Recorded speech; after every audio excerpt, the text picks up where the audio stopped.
بسم الله. اللهم لك الحمد كما ينبغي لجلال وجهك وعظيم سلطانك، والصلاة والسلام على حبيبنا رسول الله وعلى آله وصحبه ومواله. رب اشرح لي صدري ويسر لي أمري واحلل عقدة من لساني يفقه قولي. السلام عليكم ورحمة الله وبركاته. ትናንሽና ታላላቅ ምልክቶች አሉ። ወደ ትናንሾቹ ምልክቶች ስንመጣ ነቢዩ ዓለይሂ ሰላቱ ወሰላም እንደ ነገሩን ከትናንሾቹ ምልክቶች መካከል ሰዎች ሐዲቶችን አንቀበልም፣ ቁርአንን ብቻ ነው የምንቀበለው የሚሉበት ጊዜ ይመጣል። ከዚያ በኋላስ ምን ይሆናል? ከዚያም ቁርአን ራሱ ተቀባይነት ያጣል። ከዚያም ልብስ መለበስ ያለበት ሲበርድ ብቻ ነው ብለው የሚያምኑ ሰዎች ይመጣሉ። ወይም ስትታመም ወይም ጥሩ ለመምሰል ብቻ። ከዚህ ውጪ ልብስህን ማውለቅ አለብህ ይላሉ። እነሱም ልብስ በመልበሳችን እኛን እንደ እብድ ይቆጥሩናል። ምክንያቱም አላህ ስብሓንሁ ወተዓላ የፈጠረን ራቆታችንን ነው ይላሉ። እስኪ ይህንን እብደት እዩት። ነገር ግን ከሚከሰቱት ታላላቅ ምልክቶች መካከል ዓለም ወደ ታላቅ ጦርነት ውስጥ ትገባለች። ወንድሞች፣ እናቶች፣ አላህ ስብሓንሁ ወተዓላ ይህንን ፍጥረት እንደ ጀመረው ሁሉ ይህንኑ ፍጥረት ያጠፋል። ይህም ሁሉም ወደ ፍርዱ ቀን እንዲሄድ ነው። አንድ ሰው በፍርዱ ቀን የማያምን ከሆነ አላህ የፈጠረን ያለ ምንም ምክንያት ነው እያለ ነው ማለት ነው። ምንም የተለየ ዓላማ ሳይኖረው ወይም ምንም ዋጋ ያለው ዓላማ ሳይኖረው ኃጢአት የሰሩ የገደሉና ጉዳት ያደረሱ ሰዎች በከንቱ ይቀራሉ። የታገሱ የለፉና መልካም የሰሩ ሰዎች ደግሞ ባዶ እጃቸውን አይቀሩም። ይህም በአኺራ ወይም በመጨረሻው ዓለም የማያምኑ ሰዎች ራሳቸውን ከሚያጠፉበት ምክንያቶች አንዱ ይህ ይመስለኛል። ሀብታቸውን በሙሉ ሲያጡ ወይም የሚወዷቸውን ሰዎች ሲያጡ ወይም ስራቸውን ሲያጡና ምንም የወደፊት ተስፋ እንደሌላቸው ሲሰማቸው ራሳቸውን ያጠፋሉ። ከዋና ዋናዎቹ ምክንያቶች አንዱ ከዚህ በኋላ ስላለው ሕይወት እምነትና ኢማን ስለሌላቸው ነው። ስለዚህም ለምን እዚህ እንደመጡ አያውቁም። ለምን ሞት ኖረ? አላህ ለምንድን ነው የቤተሰብ አባላትን የሚወስደው? እና አንዳንድ ሰዎች ከጊዜው በፊት ሄደ ወይም ሞተ ሲሉ በጣም ይገርማል። ምን ማለት ነው? ከጊዜው በፊት ሄደ? ልክ ሁላችንም መቼ እንደምንሞት የምናውቅ ይመስል ከጊዜው በፊት ስትል ምን ማለትህ ነው? ሞት ዕድሜ የለውም። ይህ ሕይወት ጀነት አይደለም። እኛም እዚህ እንድንቀር አልተፈጠርንም። እዚህ ያለነው ለተለየ ምክንያት ነው። እዚህ ያለነው አኺራችንን ለማሳመር ነው። ስለዚህ አላህ ፈጥሮናል። በመጨረሻውም ዓለም ይፈርዳል።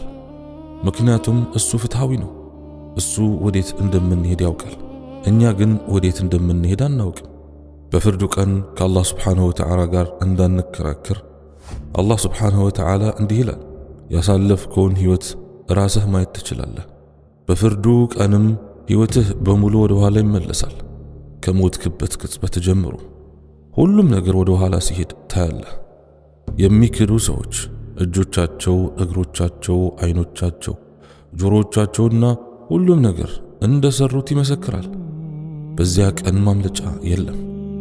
ነገር ግን ያ ቀን ከመምጣቱ በፊት ምልክቶች አሉ እና አንዳንድ ሰዎች ከመሞቴ በፊት ምልክት አላየሁም ማለታቸው በጣም ይገርማል።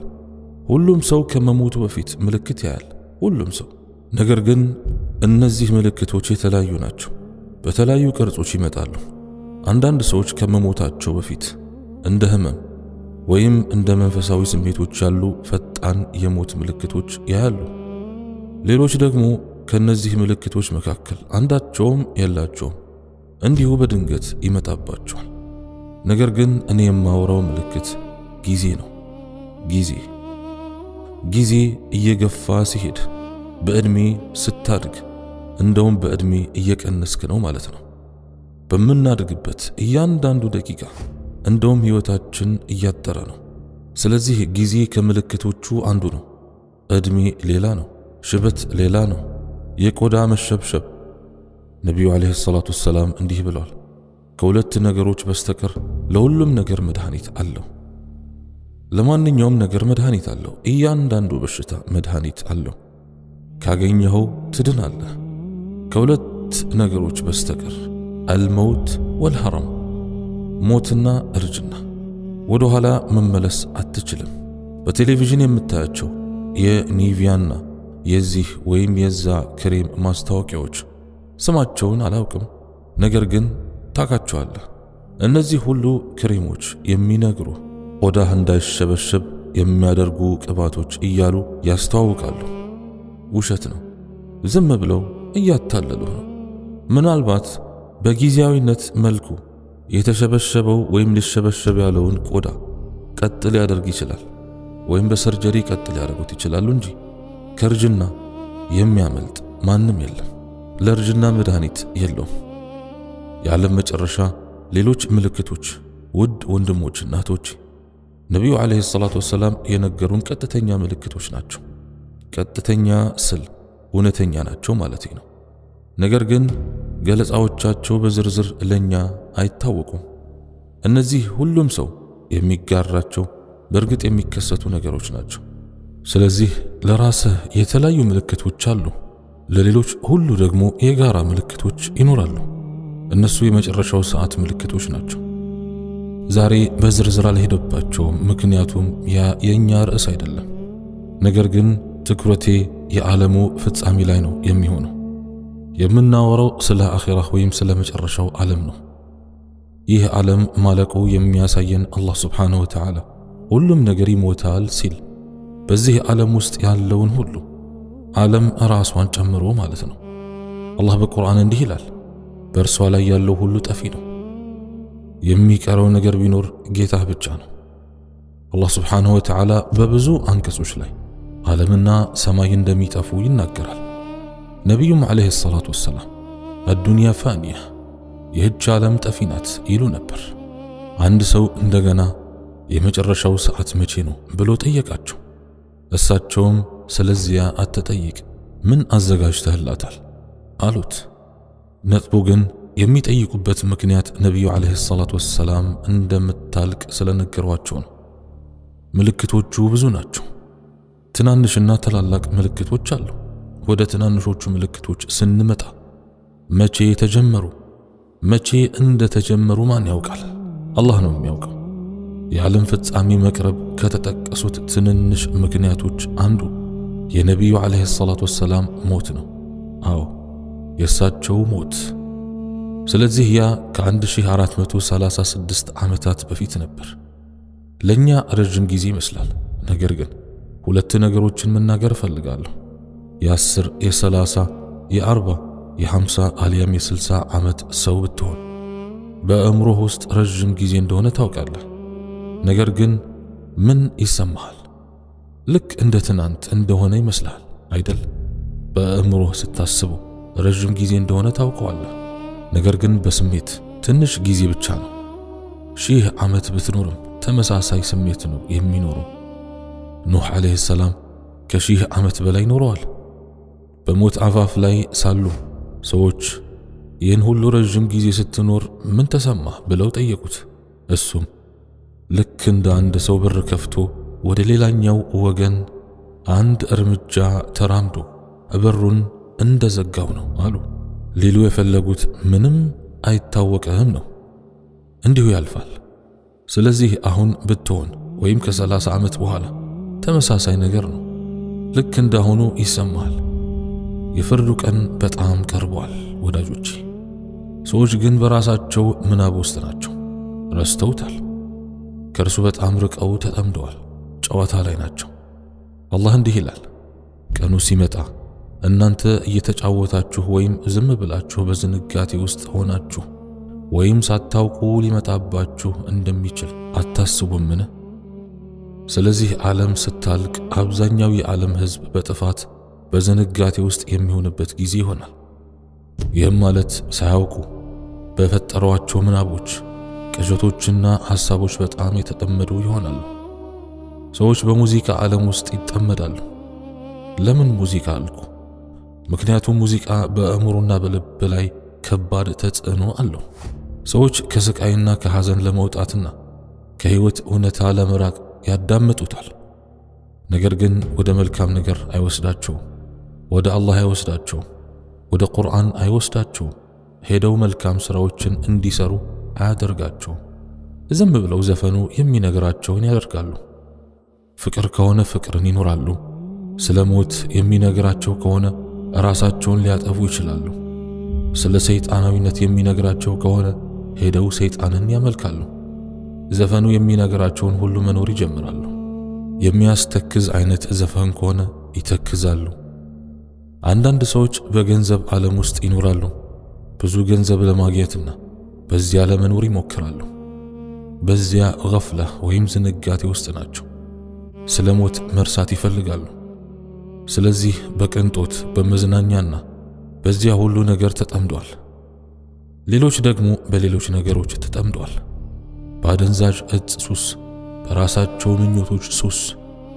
ቁም ነገሩ አላህ ስብሓንሁ ወተዓላ የመጨረሻው ሰዓት የሚመጣው ሰዎች በዚያ ገፍላ ወይም ዝንጋቴ ውስጥ ሲሆኑ ነው ይላል።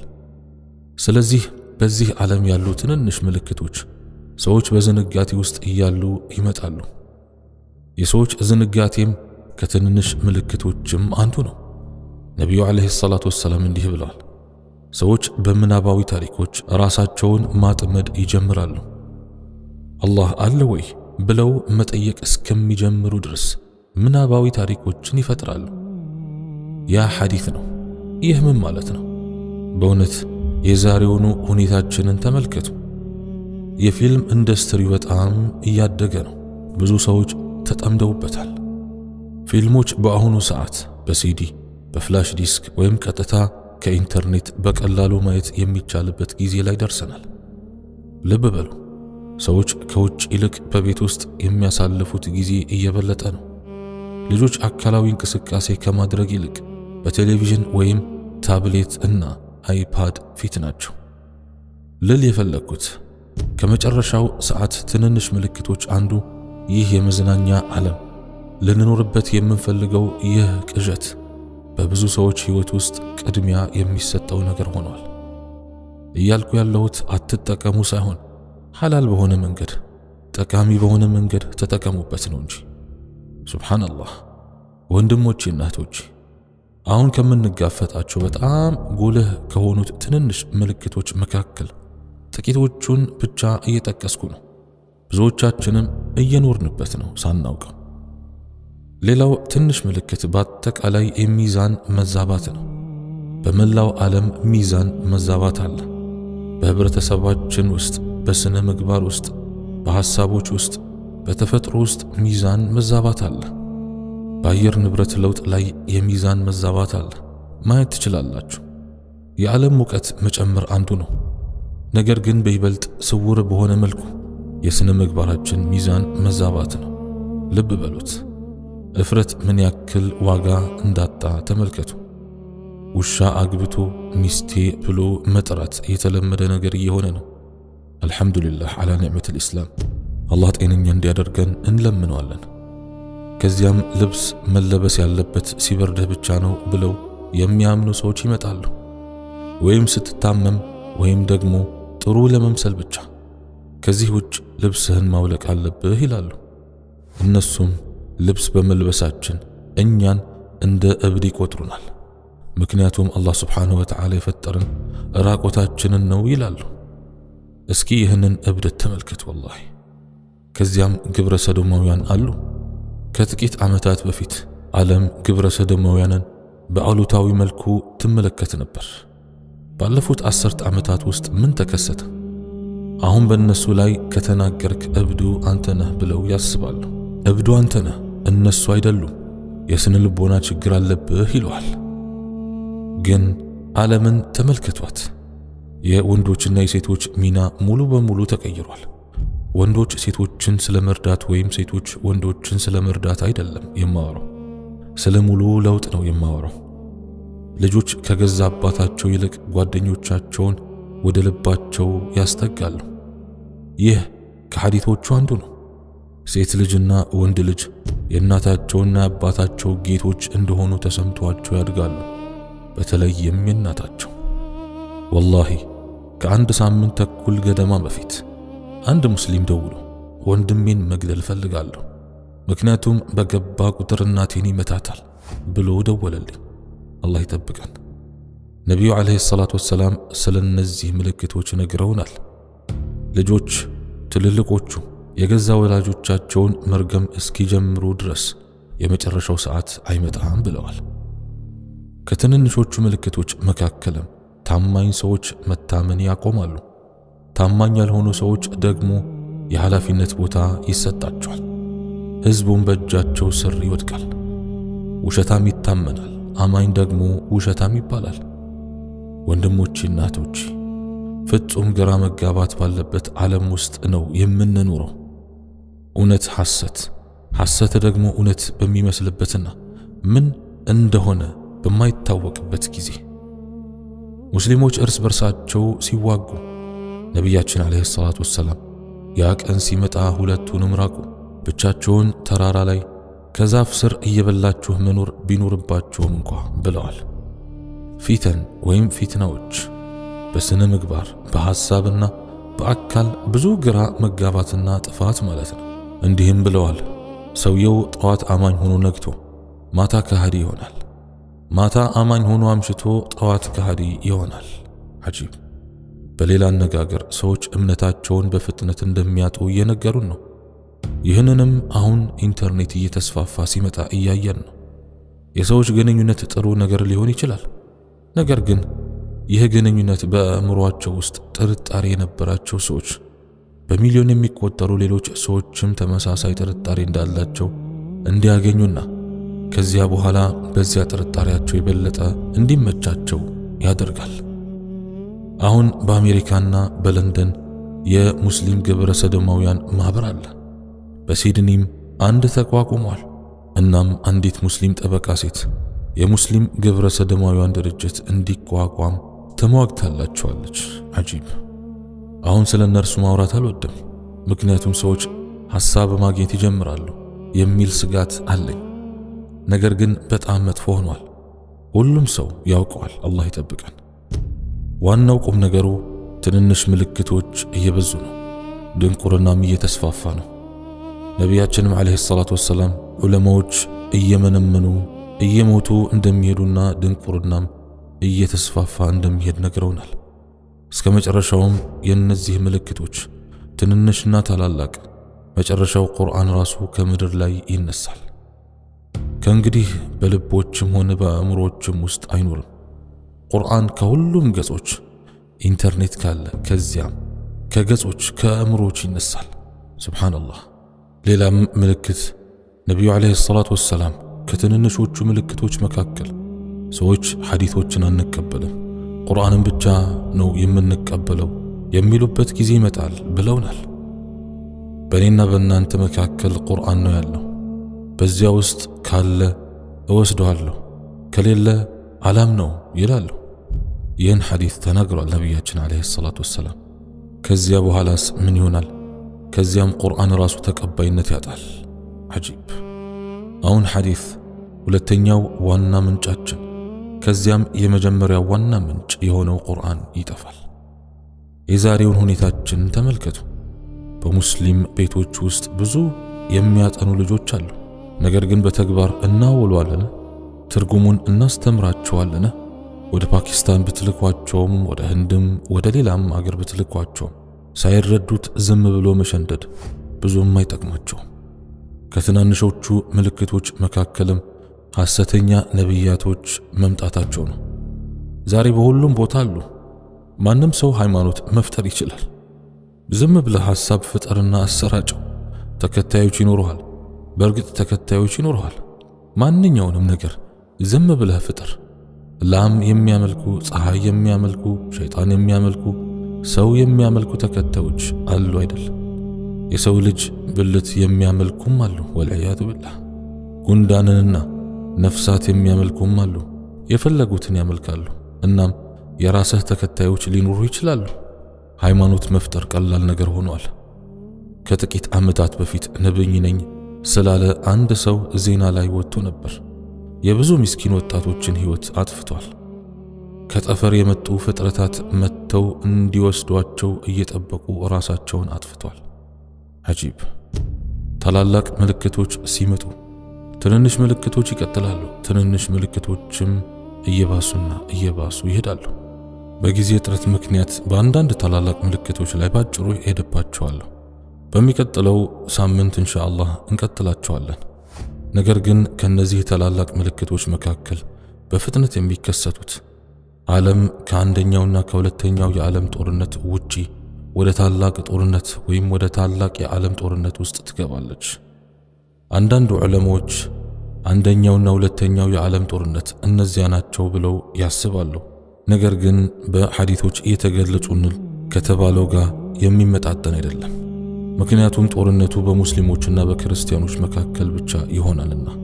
ነቢዩ ዓለይሂ ሰላቱ ወሰላም እንዲህ ብለዋል፣ የዓለም ህዝቦች በእናንተ ላይ ይሰበሰባሉ ልክ እንስሳት አንድን እንስሳ ለመብላት እንደሚሰበሰቡና እንደሚዋጉበት።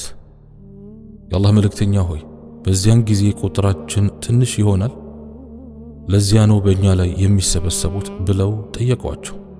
እርሳቸውም አይደለም፣ ብዙ ትሆናላችሁ፣ ነገር ግን እንደ አረፋ አሉ። ማዕበል ዳርቻውን ሲመታ ከሚፈጥረው አረፋ። ግን ለምን ብለው ጠየቁ። እሳቸው ምክንያቱም ልባችሁ ከዱንያ ወይም ከዚህች ዓለም ጋር መጣበቅና በአላህ መንገድ መሞትን ስለምትጠሉ ነው አሉ። ይህንን ዛሬ እናገኘዋለን። ህዝቦች ተሰብስበዋል። በአሁኑ ጊዜ በሐሳብ ጦርነት ውስጥ ነን። ነገር ግን አካላዊ ጦርነትም ይመጣል። የኒውክሌር ጦር መሳሪያዎች ለከንቱ አልተሰሩም። ጥቅም ላይ ለማዋል ነው የሰሯቸው። ከዚህ በፊትም ጥቅም ላይ ውለዋል፣ እንደገናም ጥቅም ላይ ይውላል። ኢንሻአላህ በሚቀጥለው ሳምንት የማህዲን መምጣት መቃረቡን በሚመለከት አንድ ትምህርት ይኖረናል بإذن الواحد الأحد።